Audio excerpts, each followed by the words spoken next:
March 12th, weather check. 30 fucking degrees outside, but it's sunny.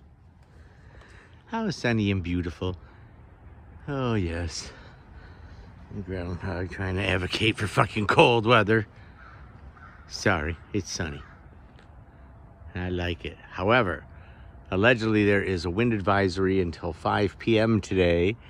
Gust of up to 55 miles an hour. I'm just not feeling it at the moment, but you know, this is Michigan, so anything could happen.